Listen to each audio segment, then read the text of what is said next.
Bukan masa wabak atau masa ujian ni saja kita bawa makanan pergi. Ya, setiap kali misi dakwah yang kami pergi, mesti ada kita pack barang-barang, walaupun serba sikit. Sebenarnya kita tak tunggu duit banyak. Ya, ada RM100, RM100, ada RM200 lah kita beli, sekadar untuk sebagai buah tangan, bagi makanan, nak ikut sunnah Nabi yang Nabi kata wa'timu ta'am, berilah makan. Jadi pergi ziarah mereka, bagi makan dengan niat dakwah, dengan niat nak mengajak mereka kepada Allah. Begitu. Allahumma salli ala Muhammad wa ali Muhammad ya muslimin. Assalamualaikum warahmatullahi wabarakatuh. Alhamdulillah wa syukurulillah, wassalatu wassalamu ala rasulillah, rabbi shrah li sadri wa yassir li amri wahlul 'uqdatam min lisani yafqahu qawli, la haula wala quwwata illa billahil aliyil azim, amma ba'd. Alhamdulillah, syukur kepada Allah Subhanahu wa taala. Malam ini kita bersiaran. Saya pun pertama kali menggunakan live FB ini, belum ada pengalaman. Dan mengikut jadualnya 9.30 tadi, saya mohon maaf kerana kelewatan. Masalah biasalah line internet ya, yang slow. Malam-malam PKP ini mungkin ramai yang sedang live juga macam kita. Jadi untuk malam ini sepatutnya saya bersama dengan saudara Bro Nasir, sahabat kita pendakwah di Ipoh, Perak. Dia pun masalah lain juga, ya, lain internet yang perlahan tak dapat kita masuk dalam broadcast system. Jadi malam ini saya solo lah, ya, saya seorang. Tajuk kita pada malam ini berkaitan dengan COVID-19, dakwah di musim COVID-19. Punya tajuk hari ini. Sebentar ya, saya terpaksa panggil pembantu sekejap.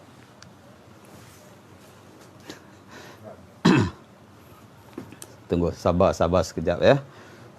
Clear tak? Ya, tolong maklumkan suara saya jelas atau tidak, dari mana.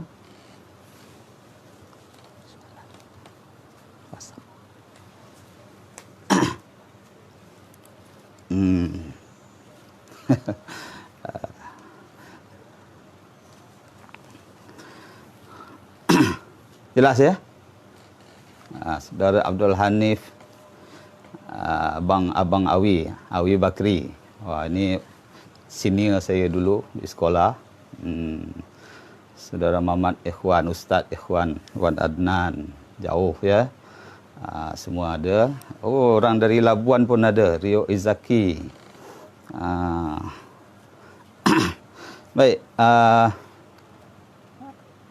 pada malam ini kita bincangkan tentang dakwah di musim COVID-19 ya. Itu yang diminta oleh Bro Nasir kepada saya. Dan oleh sebab tak dapat dia jadi host, dikirim sajalah soalan-soalan kepada saya. Jadi saya nak jawab, dan kalau ada yang ingin bertanya pun boleh tanya terus ya di sini. Auzubillahi minasyaitonirrajim. Bismillahirrahmanirrahim. Soalan pertama, apa komen Ustaz tentang wabak COVID-19? Wabak ini ya, kita tahu apa saja Allah datangkan sudah pasti ada hikmah di sebaliknya. Dan kita sebagai hamba Allah yang beriman kepada Allah, yakin atas percaturan Allah Subhanahu Wa Taala, sudah tentu ada maksud baik ya, maksud yang baik pada kejadian ini. Dan kejadian ini menimpa seluruh dunia. Ya, kita lihat orang Islam kena, orang yang belum Islam pun kena, orang beriman kena, orang tak beriman pun kena. Sebab itu yang Allah perintah kepada kita dalam Al-Quran. Allah perintahkan dan menjadi matlamat hidup kita. A'udzubillahi minasyaitonirrajim. Wa ma khalaqtul jinna wal insa illa liya'budun. Tidak aku jadikan jin dan manusia melainkan untuk menyembahku, kata Allah. Ya, untuk beribadah kepada Allah. Jadi dalam konteks beribadah kepada Allah, menghambakan diri kepada Allah dalam seluruh aspek kehidupan kita, iaitu kalau kita nak cerita tajuk lain, tajuk ibadah menurut Islam. Cuma saya nak katakan di sini bahawa apa yang dalam realiti hidup kita sekarang, kita lihat ujian-ujian Allah ini semua kita kena. Orang beriman kena, orang tak beriman pun kena. Orang yang semayang kena, orang tak semayang pun kena. Ya, tak kira siapa. Cuma maksud Allah nak memberi ujian kepada setiap orang itu berlainan maksudnya. Ya, bagi orang yang tak beriman, yang kafir, itu antara tujuan yang dicerita dalam Al-Quran, kisah-kisah kaum-kaum yang dahulu yang derhaka kepada Allah, sebagai Allah nak memberi pengajaran pada mereka. Bagi orang-orang yang beriman pula, sebagai Allah nak menaikkan, nak mengampunkan dosa-dosa mereka. Dan bagi orang yang memang dia tunduk, patuh, taat kepada Allah, tapi kena juga ujian, kena juga sakit, ya, itu Allah nak menaikkan darjat mereka di sisinya. Allah nak bagi pangkat pada dia. Allah nak dekatkan lagi dia kepada Allah. Jadi yang paling baik dalam keadaan kita menerima ujian ini, sekalipun kita tak kena virus, tapi duduk di rumah begini pun ujian juga. Ya, kita dah biasa ke sana ke sini macam saya. Selalu berdakwah di rumah ni jarang-jarang sangat. Ya, sebulan sekali, 2 kali ada di rumah, ya. Jadi kali ini Allah nak bagi, ini dah sampai, saya kira saya start PKP saya dari 15 hari bulan Mac, ya. Maknanya dah 26 hari ke? Ya. Begitu lama tak keluar, Masya Allah. Ujian juga, ya, ujian. Jadi ada yang patut bekerja tak dapat kerja, patut sekolah tak dapat sekolah. Ini semua ujian kepada kita. Yang patut boleh mencari rezeki tak dapat cari rezeki, ujian kepada kita. Yang patut boleh semayang berjemaah di masjid tak dapat semayang jemaah. Bukan tak dapat semayang jemaah, tak dapat semayang Jumaat dah 4 kali. Ujian juga. Jadi sudah tentu ada maksud baik ujian-ujian yang Allah turunkan kepada kita. Apa antara maksud yang terbaik sebagai kita hamba Allah bersangka baik dengan yang mencipta kita, itu Allah SWT. Anggaplah ini teguran daripada Allah untuk Allah bawa kita muhasabah, kenangkan dosa-dosa kita. Kita makhluk yang berdosa memang patut, ya, patut sangat kena ujian, gitu. Dan kita lihat ujian ni kena seluruh dunia, sehingga kuasa-kuasa besar di Amerika, ya, negara-negara maju, Spanyol, Itali dan sebagainya, yang mereka itu sistem perubatannya canggih-canggih pun tetap kena juga, teruk juga. Jadi kita tahu apa tujuan Allah memberikan ini, sebagai nak melemahkan. Kalau mereka ni musuh Islam, mereka akan jadi lemah. Dan inilah cara Allah nak menaikkan orang-orang beriman, insya-Allah. Ya. Itu sedikitlah komen saya tentang wabak ini, dan kenalah kita bersabar, ya, bersabar dengan ujian-ujian Allah Subhanahu Wa Taala kepada kita. Terima, sebab kita ni hamba, dan jalan yang terbaik ialah selalulah kita mohon ampun, bertaubat kepada Allah Subhanahu Wa Taala. Ada pula soalan yang kedua, dalam keadaan PKP, kita disuruh duduk di rumah. Apakah dakwah boleh diteruskan? Oh, ya. Selalu, ya, kita menganggap bila berdakwah ni kena ceramah. Kena berdakwah di masjid atau di surau. Kena keluar. ya, macam sahabat-sahabat kita jemaah tabligh keluar 3 hari, 40 hari, ada yang keluar setahun. Jadi dah PKP ni, dah pergerakan kita terhad di rumah saja, macam mana kita nak keluar? Macam mana kita nak berdakwah? Ini soalan yang bagus. Sebenarnya, kalau kita sebagai pendakwah, dakwah ni tak kira masa, tak kira tempat, tak kira suasana. Apa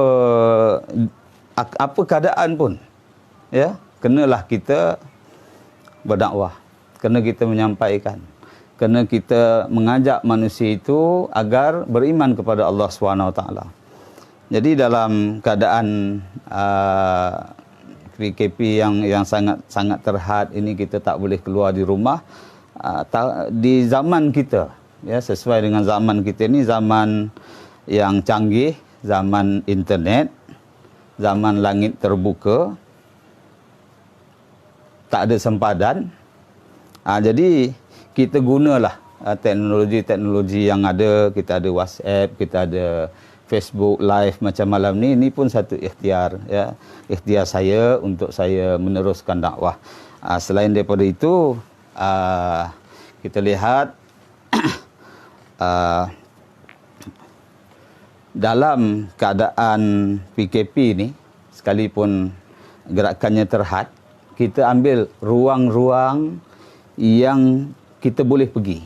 Contohnya, kita masih dibenarkan keluar, antaranya NGO-NGO memberi sumbangan-sumbangan makanan. Kita tahu ramai di kalangan kita, jiran-jiran kita, khususnya saudara-saudara baru kita di pedalaman Sabah misalnya, ya, yang kita Islamkan, nampak mereka itu banyak yang putus bekalan. Maklumlah, mereka kerja hari, kerja gaji hari. Jadi sekarang tak dapat keluar, tak boleh nak keluar, tak boleh kerja. Jadi macam mana nak bantu mereka? Itulah yang kita buat collection sikit kawan-kawan. Walaupun saya tak minta, tapi kawan-kawan yang faham menghantar sumber keuangan, kita belikan barang-barang makanan dan kita hantar. Ya, ada wakil-wakil, walaupun saya tak boleh pergi Sabah, ya, nak keluar rumah pun tak boleh. Jadi ada anak saya, murid saya di Sabah sana, mereka saya kirim duit dan mereka menghantar barang-barang makanan kepada sasaran dakwah kita. Sebab itu, ya, dalam kita gairah menghantar sumbangan-sumbangan makanan dan sebagainya, bantuan-bantuan untuk asnaf khususnya, ya, yang fakir, yang miskin, yang mu'alaf, yang susah, yang tak ada dokumen dan sebagainya, kita bantu. Kerana apa? Kerana saya ingat pesan baginda Rasulullah SAW yang mana kita disuruh, ya, disuruh oleh baginda sewaktu ketibaan baginda ke Madinah, ya, waktu Rasulullah berhijrah. Ucap pertama baginda ataupun hadis yang pertama yang diucapkan oleh baginda Rasulullah SAW, ya ayuhan nas, wahai manusia, afsyus salam, sebarkan salam. Wa'timut ta'am, berilah makan. Wasilul arham, hubungkan kasih sayang. Wasallu bil lail wan nasun niyam, semayanglah di waktu malam ketika manusia lain sedang tidur. Tadkhulul jannata bisalam. Ya. Apa maksudnya? Afsyus salam, sebarkan salam. Wa'timut ta'am, berilah makan. Wasilul arham, hubungkan kasih sayang. Wasallu bil lail. Wasallu bil lail wan nasun niyam. Semayanglah di waktu malam ketika manusia sedang tidur. Tadkhulul jannata bisalam, nescaya kamu akan masuk surga dengan selamat. Jadi sebenarnya hadis ini yang kita amal dalam misi dakwah kita, misi syahadah yang saya buat, yang dah mencapai usia 9 tahun. Alhamdulillah, dari sebenarnya bukan masa wabak atau masa ujian ni saja kita bawa makanan pergi. Ya, setiap kali misi dakwah yang kami pergi, mesti ada kita pack barang-barang walaupun serba sikit, sebenarnya kita tak tunggu duit banyak ya. Ada RM100, RM100, ada RM200 lah kita beli sekadar untuk sebagai buah tangan bagi makanan, nak ikut sunnah Nabi yang Nabi kata wa'timu ta'am, berilah makan. Jadi pergi ziarah mereka, bagi makan dengan niat dakwah, dengan niat nak mengajak mereka kepada Allah. Begitu. Kemudian niat nak menghubungkan silaturahim, wasilul arham. Jadi dalam keadaan kita begitu gairah sekarang ni, mana-mana NGO, kawan-kawan kita pun semua ya, yang sebelum ini tidak keluar memberi makan pun kita bagi makan. Kita keluar, kita menyebarkan kasih sayang, kita kasihan, belas kepada mereka. Tapi kena selitlah dalam aktiviti kita tu berniat mudah-mudahan jadi asbab hidayah untuk mereka. Untuk mereka yang belum semayang misalnya sebelum ni, mudah-mudahan lepas ini ya dia tengok orang-orang dakwah ni datang bagi makan pada mereka, lembut hati dia teringat lepas ni azam lah ya, azam ya nak pergi masjid. Buka saja masjid, kita ramai-ramailah penuhkan masjid-masjid ya, dah lama ya. Saya rasa kalau sampai 28 hari bulan dah berapa? Dah lebih 45 hari. Begitu. Masjid tak dibuka. Jadi perkara itu nak datangkan supaya mereka itu sedar. Ya. Kita dah jauh daripada Allah.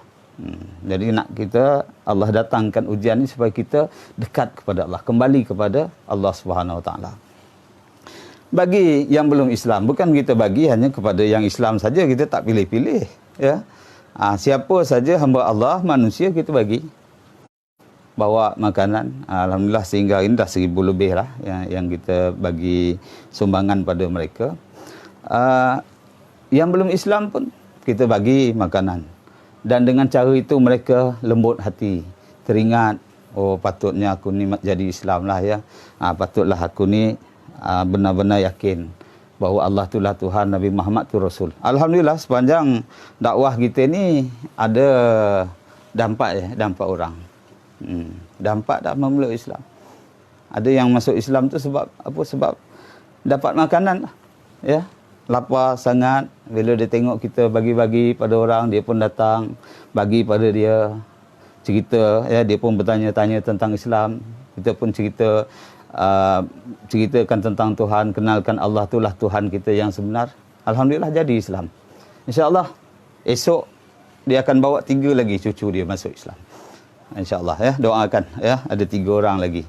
Kalau jadi itu 3 tu dah 7 orang sepanjang COVID-19 insyaAllah. Jadi itu sebenarnya dakwah ni tak berhenti. Boleh diteruskan dalam apa suasana pun. Saya belajar dengan guru saya. Berjuang ni ya. Berjuang ni macam air.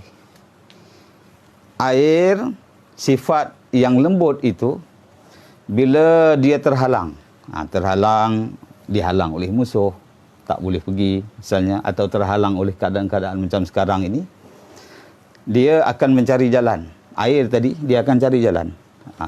Dia akan pergi cari jalan ke kiri ke kanan ke. Tak boleh ke kiri, tak boleh ke kanan. Dia akan cari jalan masuk dalam tanah, keluar tempat lain. Tak boleh juga. Dia sabar. Dia mengempang pelan-pelan air itu, akhirnya dia tolak halangan itu. Begitu. Jadi tak dapat tidak berdakwah, tetap kena dakwah. Soalan ketiga. Soalan ketiga. Saya belum nampak ada soalan di sini ya. Saya lihat sepanjang PKP ni apa? Perintah Kawalan Pergerakan ya. Sepanjang perintah kawalan pergerakan, Ustaz masih boleh mengislamkan orang. Macam mana Ustaz buat? Macam mana Ustaz buat dakwah? Itu saya dah cerita juga tadi ya, sebuah sedikit. Macam mana pun mesti dalam gerakan kita berziarah, menghantar sumbangan, dalam keadaan kita menjaga SOP-nya, jaga adabnya, jaga larangan, jaga jarak, tak boleh bersentuhan dan sebagainya. Niat yang pertama mesti ada niat nak bawa manusia kepada Allah. Kemudian mestilah kita berbuat seperti yang disuruh oleh baginda Rasulullah sallallahu alaihi wasallam, bagi salam. Tak dapat bersalam pun ya afsyus salam, sebarkan salam. Assalamualaikum, assalamualaikum, begitu. Jadi dibuat, kemudian memberi makan, ya, memberi makan. Jadi bawa makanan.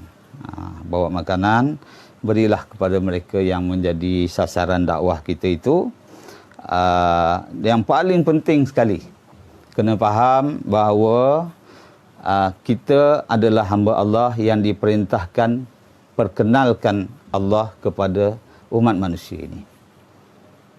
Apa yang ada pada kita semua yang Islam, lahir-lahir saja Islam ataupun dapat hidayah masuk Islam. Apa yang ada pada kita? Kita ada satu kalimah yang menyatukan seluruh umat seluruh dunia ini. Apa kalimah itu? Kalimahnya asyhadu an la ilaha illallah wa asyhadu anna Muhammadar Rasulullah. Itu dua kalimah syahadah ataupun kalimah thayyibah la ilaha illallah Muhammadur Rasulullah. Jadi kalimah itu ada pada kita. Dan kalimah itu kena kita sampaikan. Kita dah tahu ya keindahan, kebaikan Islam. Yang sepatutnya keindahan dan kebaikan tu kita mesti kongsikan dengan orang lain. Ya. Ada salam pensiangan Ustaz. Dari pensiangan ke? Jauh tu, ya. Mesti kongsikan kebaikan keindahan Islam itu dengan orang lain. Mesti kongsikan bahawa Allah itu Tuhan kita dengan orang lain. Mesti kongsikan, beritahu mereka bahawa Nabi Muhammad SAW itu adalah Rasul, utusan Allah yang diutuskan untuk kita, untuk menyelamatkan kita di dunia dan di akhirat. Itu kita kena kongsikan. Macam kita lihat ya, dah kita duduk rumah, apa boleh buat ya, makan aja lah bagi yang ada makanan. Hari-hari resipi tukar. Hari ini saya masak lemak labu misalnya. Besok tukar pula masakan-masakan lain. Kenapa kita kongsikan? Sebab kita nak kawan-kawan kita tahu. Kawan-kawan kita nampak. Atau kita jumpa satu restoran atau kita tahu satu makanan yang enak. Kenapa kita kongsi? Ya. Supaya orang lain pun dapat. Jadi kenapa kita dah rasa Islam ini benar, Islam ini indah, Islam inilah satu pegangan hidup yang agung, yang suci, yang akan menyelamatkan kita dunia, akan menyelamatkan kita sampai ke akhirat sana. Selamat daripada neraka. Kenapa kita tak nak kongsi, tak nak beritahu, tak nak sampaikan kepada mereka yang di luar sana? Kesian ya, kawan-kawan kita, jiran-jiran kita yang belum pernah tahu tentang Allah. Dengar-dengarlah tahu ya, tapi kita tidak sampaikan. Jadi di mana saja ya boleh sampaikan. Soalan ketiga tadi kata Ustaz masih boleh mengislamkan orang. Bab Islam orang ni itu bukan hal kita sebenarnya, itu hidayah daripada Allah Subhanahu Wa Taala. Tapi kita sebagai hamba melaksanakan perintah Allah. Soalan keempat, akhir sekali. Dah pukul 10 ya. Dekat setengah jam dah ni. Ya. Soalan keempat. Apa nasihat Ustaz untuk masyarakat khususnya di Malaysia dalam menghadapi wabak ini? Baik ya. Tentang wabak, baginda Rasulullah SAW dah memberi nasihat. Ya. Saya rasa tak patut saya yang bagi nasihat, tapi saya akan mengambil sumber daripada baginda Rasulullah SAW. Saya bawa maksudnya saja. Rasulullah dah memberi panduan pada kita. Kalau kamu dengar satu tempat ada wabak, ada taun, ada COVID-19, ada SARS, ada MERS-CoV dan lain-lain. Bila kamu dengar satu tempat ada wabak, jangan kamu pergi tempat itu. Ya, maknanya tak boleh pergi. Dan kalau kamu berada di tempat wabak, zon merah ya. Yang duduk dalam zon merah ni wabak yang paling dahsyat sekali. Rasulullah kata jangan keluar daripada situ. Jangan keluar.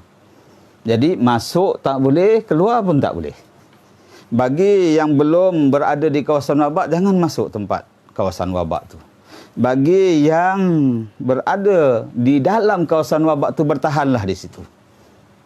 Kerana ada janji baginda Rasulullah SAW, bila kita berada di kawasan wabak itu, kita, sebab wabak ni, saya dah cerita tadi, Allah turunkan untuk penghinaan bagi yang kafir dan untuk kemuliaan bagi yang beriman. Macam mana kemuliaan bagi beriman? Mereka dapat pahala sabar. Mereka dapat penghapusan dosa. Ya, mereka dapat peningkatan darjat. Malah ada satu janji baginda Rasulullah SAW kepada mereka yang berada di kawasan wabak. Rasulullah kata, menetaplah kamu. Bahasa kita sekarang, stay at home. Duduklah di rumah. Ya, duduk di tempat kamu, duduk. Jangan ke mana-mana. Jangan ke sana, jangan ke sini ya. Itu nasihat Nabi, perintah Nabi. Dan Nabi juga menjanjikan siapa-siapa yang terkorban di dalam wabak itu, mereka diberi pahala syahid. Dan begitu juga orang yang bertahan, dia pun tak tahu dia akan hidup ke, akan mati ke, kena wabak ke, selamat tak selamat, dia tak tahu. Tapi oleh sebab dia taat pada perintah Nabi, dia bertahan di situ. Dia tak pergi mana-mana supaya tak kena wabak tu kepada diri dia dan tak kena pada orang lain. Dia diberi pahala syahid juga, sekalipun dia tak mati.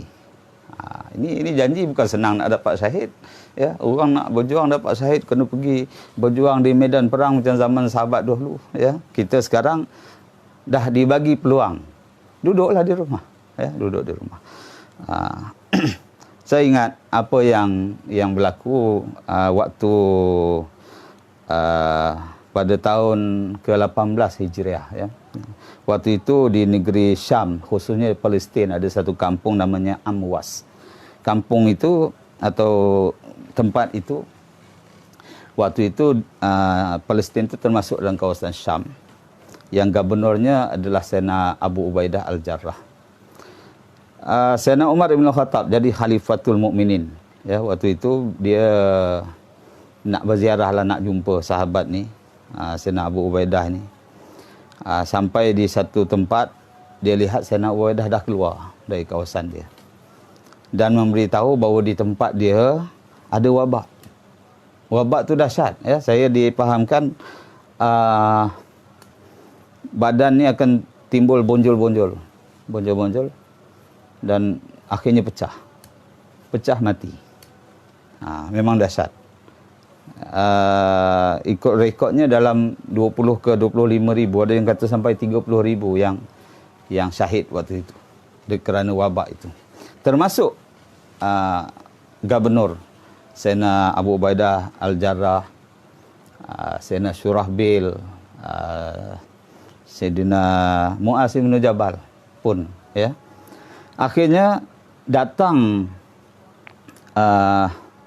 gubernur yang baru yang menggantikan Sayyidina Abu Ubaidah, iaitu Sayyidina Amru Ibn Al-As.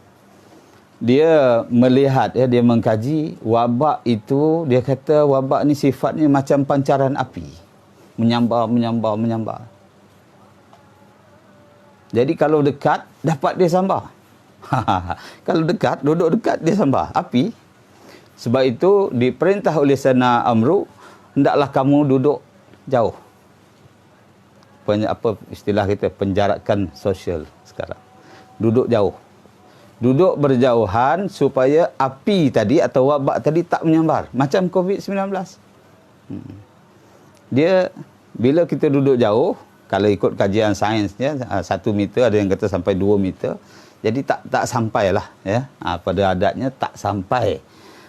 Kalau orang tu bersin ke apa-apa, tak sampai pada kita. Jadi, bila dia buat begitu, barulah wabak itu reda. Itu pun, tak silap saya, 40 hari juga. Ya, 40 hari. Jadi kita hari ni sedang melalui tempoh itu mungkin sampai 40 hari kita doa lah. Kalau 40 hari saya rasa sempat lah. Ya. Elok-elok saja sampai Ramadan, selesailah masalah ni. Itu doa kita. Ya. Perancangan Allah kita serah pada Allah. Allah yang maha mengetahui. Kita tak tahu. Malu ya, malu sebenarnya nak minta, ya Allah angkatlah wabak ini. Tapi kita hamba kena merayulah, kena mintalah. Ya. Tapi Allah yang paling tahu. Sebagai usaha ikhtiar yang wajib bagi kita. Bila sakit kena berubat, bila lapar kena makan. Begitu. Jadi bila ada wabak kena kita mencegahnya. Kena cegah ya.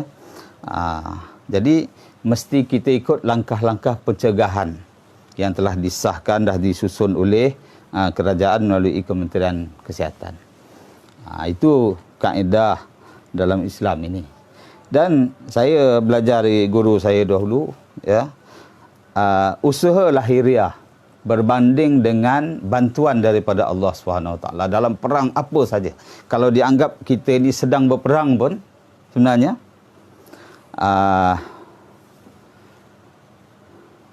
kalaulah seolah-olah kita ni sedang berperang, nak melawan kuman yang kita tak nampak itu, virus yang kita tak nampak, usaha lahiriah berbanding dengan bantuan Allah 10% usaha lahiriah.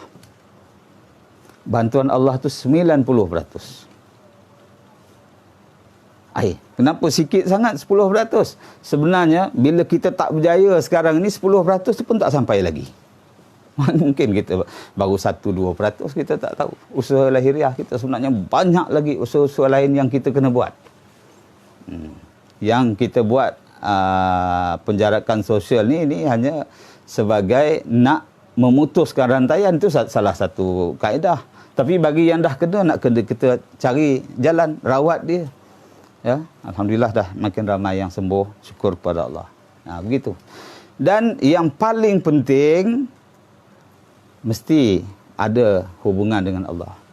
Mesti ada rayuan kita kepada Allah SWT. Sebab apa? Kita ni hamba yang lemah, yang sangat memerlukan bantuan daripada Allah SWT. Kena mohon sungguh-sungguh kepada Allah. Taubat sungguh-sungguh atas dosa-dosa kita. Segala dosa daripada kita mula akhir balik dulu, pejam mata, kenangkan apa dosa yang kita buat. Tinggal semayang, tinggal puasa, yang perintah Allah yang kita tinggal lah. Ya, makan riba, kerja tempat riba, judi, arak ke apa-apalah, ya, dosa-dosa besar khususnya. Dosa kecil pun kena fikir juga. Ya, dosa mata, dosa telinga, dosa mulut, dosa tangan kita, dok mengata orang, ya, dok komen orang dan sebagainya. Jadi itu semua dosa-dosa yang kita kena taubat supaya turun bantuan Allah kepada kita. Ya, saya ulang lagi, bantuan Allah tu, usaha dapat bantuan Allah tu 90%. Jadi kalau kita yang beriman, yang Islam, khususnya di Malaysia ni, dapat kita sungguh-sungguh dalam tempoh ini, Allah bagi peringatan pada kita, kita terima peringatan tu, kita surrender dengan Allah. Ya, kita beritahu, ya Allah, aku ni hamba, kami ni hamba yang lemah, ya, yang tak mampu. Kita tak tahu apa sebenarnya COVID-19, nampak pun tidak, ya, dengan mata kasar. Mari sama-sama kita bertaubat. Mari sama-sama kita baiki diri. Mari sama-sama kita mohon ampun kepada Allah. Mari sama-sama kita baiki sembahyang kita. Baiki sembahyang kita. Ilmu-ilmu tentang solat, belajar balik ni dalam tempoh, ya, masa yang Allah bagi dulu. Kata tak ada masa, sekarang dah banyak masa. dah banyak masa. Boleh buka kitab balik, boleh mentalaah balik. Kemudian hidupkan, ya, suasana Islam tu dalam rumah kita. Nabi kata jangan biar rumah kamu macam kubur, senyap, sunyi, baca Quran tak ada. Ya, sembahyang jemaah tak ada. Ini dah tak dapat sembahyang jemaah di masjid. Jadikan rumah kita tu macam masjid. Masjidul Bait. Masjid di rumah. Ya. Di rumah masuk saja waktu azan. Beradalah di tengah sembahyang sebelum masuk waktu, bersedia. Ya, bersedia sebab apa kita nak menghadap Allah, kena sedia. Ya.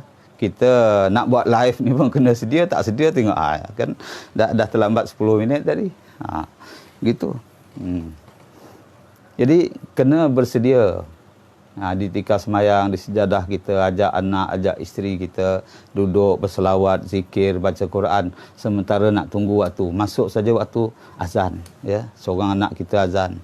Lepas azan, semayang sunat, lepas tu ikutlah dengan semayang atau solat yang wajib. Jadikan setiap waktu begitu. Kemudian ambillah ya kitab-kitab ke buku-buku mana yang sesuai untuk kita sampaikan ilmu-ilmu tazkirah kepada anak-anak kita. Mungkin kita tak pandai ya, tapi banyak kitab-kitab yang online pun dah ada, bacalah ya. Baca supaya ada pengisian dalam jiwa kita. Kemudian ajak keluarga kita baca Al-Quran. Banyakkan baca Al-Quran. Tak mampu nak baca semua, baca surah-surah pilihan.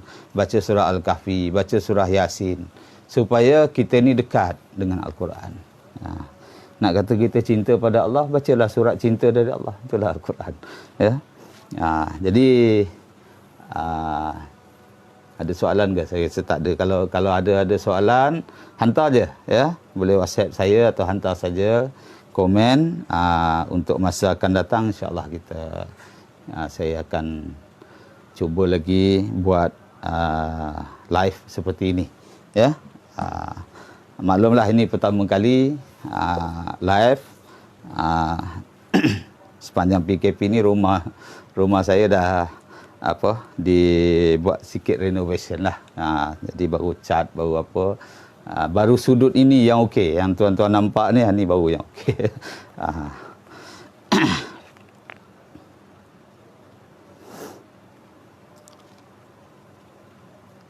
Antara ya, saya nak tutup sikit lah hari ini.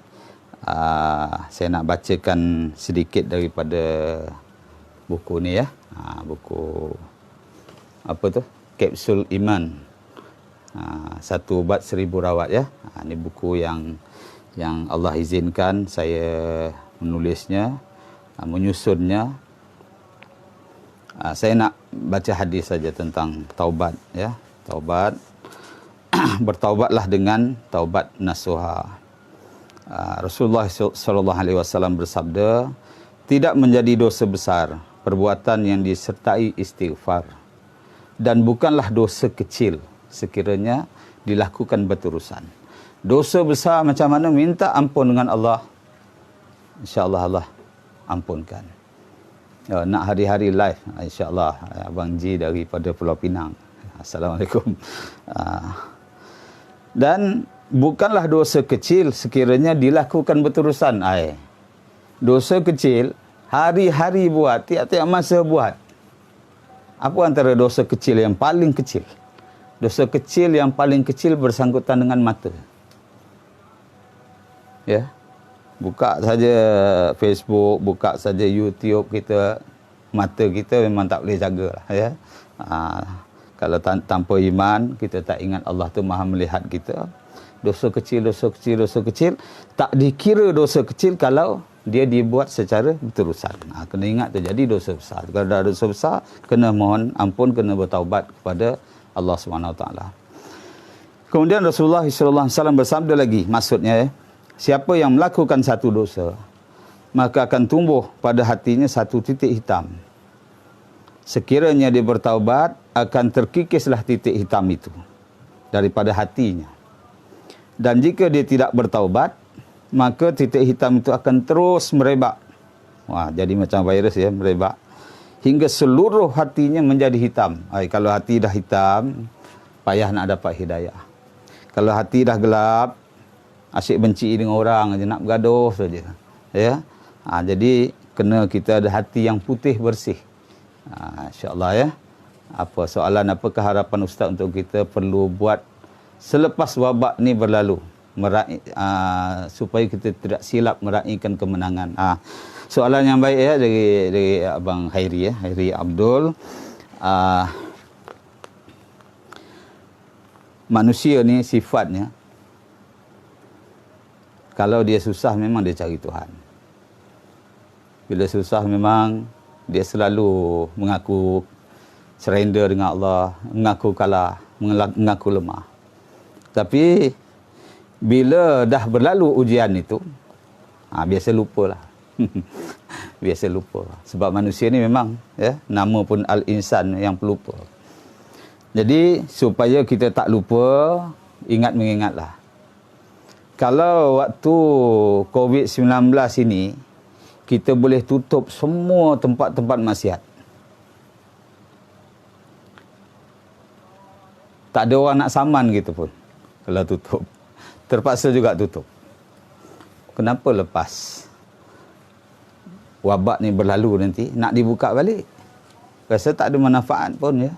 Begitu juga kilang-kilang arak. Begitu juga kedai-kedai arak. Ataupun penjual-penjual arak, peminum-peminum arak. Berhentilah.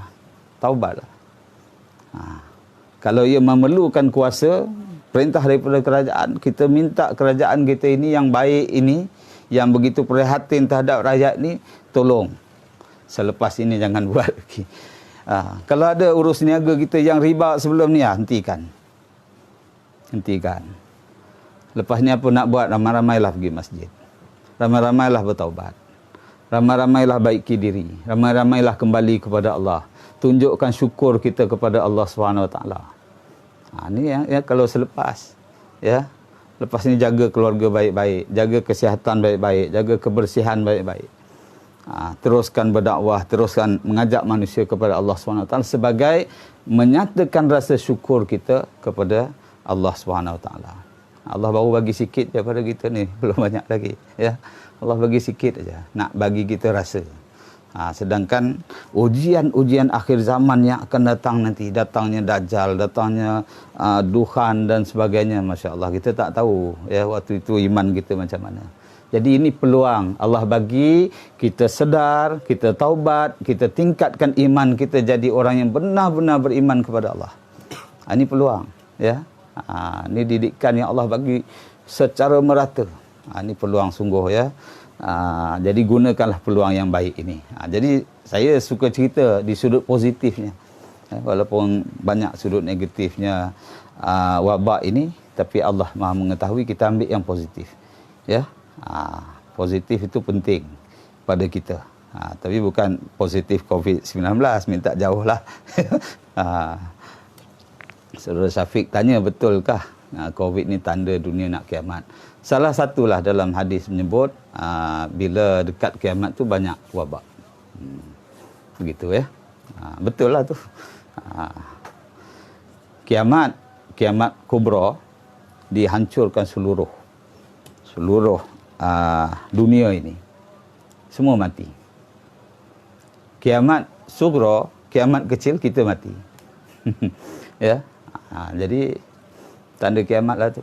Jadi bersabar, berusaha mengelakkan, mohon kepada Allah, dekatkan diri kepada Allah. Di peringkat negara juga kena fikir, ya, kena fikir. Kalau kita ada buat silap, buat salah, khususnya dalam bab agama, ya, mungkin kita ada menyesatkan orang, menuduh dan sebagainya, fikir balik. Mungkin kita kena baiki semula keadaan-keadaan itu, supaya dengan cara itu Allah angkat bala ni daripada kita. Kadang kita tak sedar, ya, bila dah datang macam ni baru terfikir. Itu sajalah, ya, untuk malam ini. Saya rasa dah ya dekat hampir 50 minit dah, ya. Kita bersiaran. Ada permintaan juga tu, minta ustaz buat tiap-tiap hari, insya-Allah. Saya cuba. Sedih dengar azan tapi tak dapat solat berjamaah. Bagus. Rasa sedih tu kena ada, ya.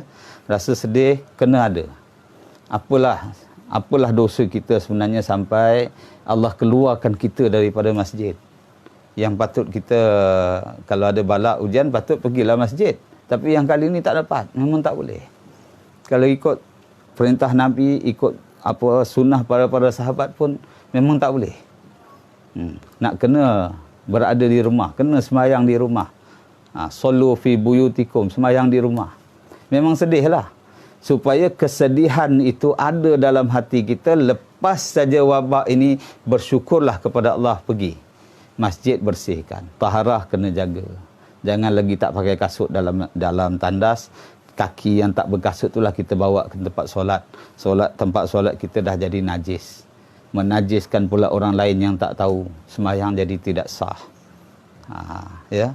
Masjid kita banyak kapet, misalnya kadang-kadang kapet lama tak basuh. Ya, mungkin dah bernajis, nak kena ambil tindakan begitu. Jadi banyak sebenarnya ya aktiviti-aktiviti di masjid yang perlu kita muhasabah balik. Ini peluang yang Allah bagi untuk kita fikir. Kenapa kita terpaksa keluar daripada masjid sekarang ini? Muhammad Syafiq minta nasyid sikit. Minta maaf Syafiq, saya bukan pandai sangat nasyid ya. Bolehlah sikit-sikit. Tapi kalau Syafiq nasyid, masya-Allah ya. Bergegar jiwa mendengar insya-Allah. Itu saja ya. Ampun maaf malam ini, mudah-mudahan ada manfaatnya. Kita jumpa lagi di masa-masa yang akan datang. Sama-sama kita doa. Bangun malam doakan supaya Allah ampuni dosa-dosa kita, dosa-dosa penduduk bumi ini, beri iman pada mereka, beri hidayah pada kita semua. Mudah-mudahan dengan belas kasihan Allah angkat ya. Dan jangan lupa sedekah ya. Sedekah boleh mengangkat bala insya-Allah. Sekian, wallahu alam. Ampun maaf sekali lagi. Masya-Allah ada soalan ya. Nanti saya jawablah insya-Allah. Apa nasihat Ustaz kepada orang cakap kenapa takut COVID? Lebih takut dari Allah. Nantilah insya-Allah kita huraikan. Sekian, wallahu a'lam wabillahi hidayah wa taufik. Assalamualaikum warahmatullahi wabarakatuh.